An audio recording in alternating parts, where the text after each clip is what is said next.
Hey everybody, this is Mike at Guitar1. I'm here with Slipknot in New York City, Roseland Ballroom on the Jagermeister music tour. They're going to give us a tour of their guitar rigs today.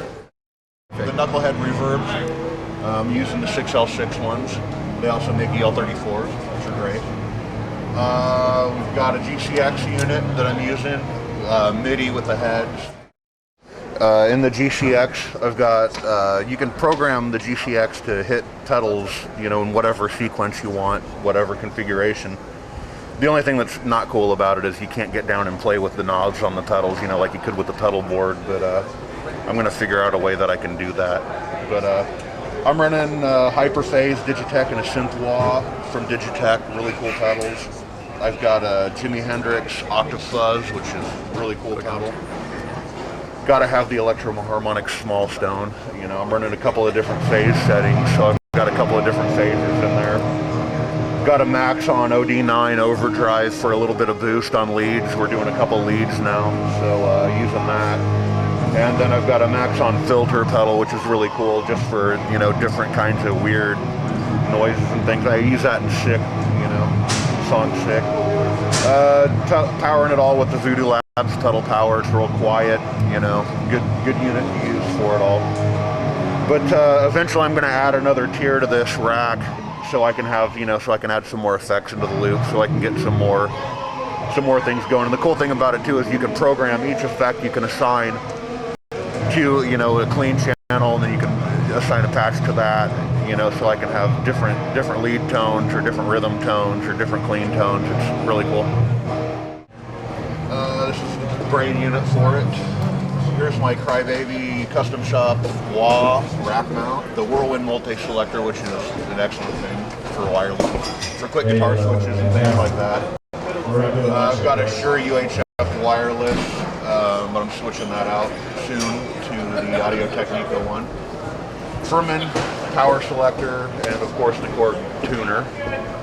I'm running an ISO cab off one of the heads with a vintage 30 in it, and I've got two Rivera 412 cabinets. That's basically the gist of my rig. The main guitars I'm using are the Fender Flatheads, they're custom shop models. Hardtail, EMG 81, EMG 60. I'm running 2 volume knobs so that I can, you know, do a cut. Ebony fretboard, you know, regular Fender, you know, everything Fender makes is great, so I use their tuners and everything. Yeah, basically my rig's very simple. I run 2 Rivera Knucklehead reverbs with EL34 power tubes, one head into 2 Rivera 412 cabinets loaded with G12T 75 Celestion speakers. The other head, which is the same settings, runs into a single 12 Randall ISO cab, where I use a Carvin BR100 speaker. 2 Audio-Technica microphones in there, similar to Jim's.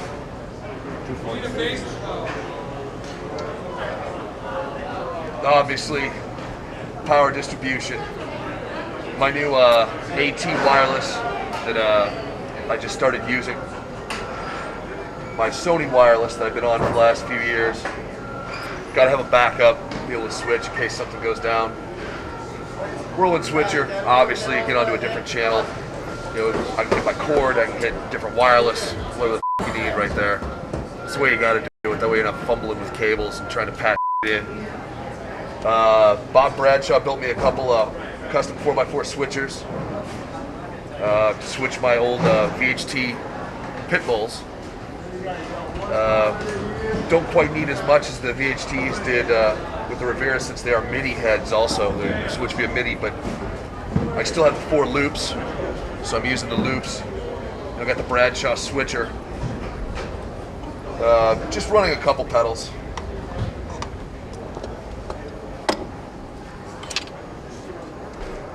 My Electro-Harmonix bass balls, which I think is taped down because it's so finicky. You bump the mother and you don't even realize that it's moved and everything's I thought maybe we weren't allowed to touch the knobs. Don't touch the knobs. No, it's just, it is where it is. It's, if you move it a little bit, it's blown out. But I use that like a disaster piece, the intro of that.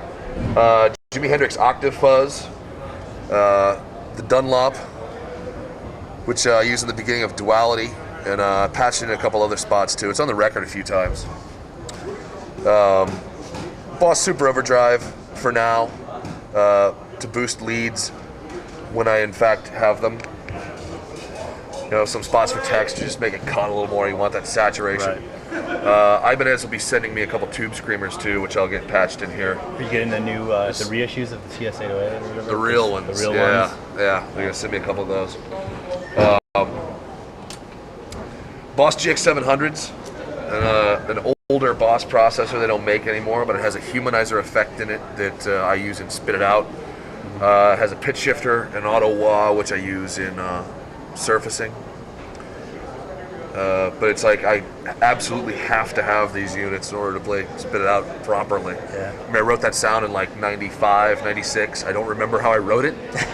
So I have to MIDI dump these into other, like every time I find one used at a shop, I have to buy it. Mm-hmm. And then I MIDI dump in there, so it's got my info.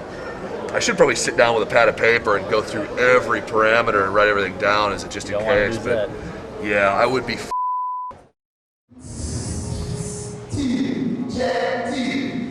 Alright, that's good. It's sworn at me with their line check. 2, 8, 1, 2, check. One of my new guitars, I had BC Rich do a bitch for me. Like my Black Warlock, you know, black binding, window headstock, 24 frets, mahogany neck through. But I had him do a carved arch top for me, strings through body. Pretty happy with the way it turned out. The key to not f***ing up your transmitters, see, is unlubricated condoms. Just don't let your girlfriend find them in your work box drawer. She'll think you're banging groupies. I still have it at regular. There you go. And it still sounds. Hey, don't show that. I don't have a deal with them. Now they're not going to kick down free. You never play your cards too soon. Hold on, try that again. That's what happens when you're my guitar. That's actually paint. That way you can't see that it's missing. And you also don't want to be my headstocks. It's a rough show. Yeah, the day that this blasted off, clown threw a pipe at me. Big metal pipe he hits his keg with. It blew that off and those fret ends were sticking out, and I went up to play and it lashed my hand wide open. And so then I had blood all sticky on my strings. As soon as it started to dry, it was sticky. Yeah. Another day at the office.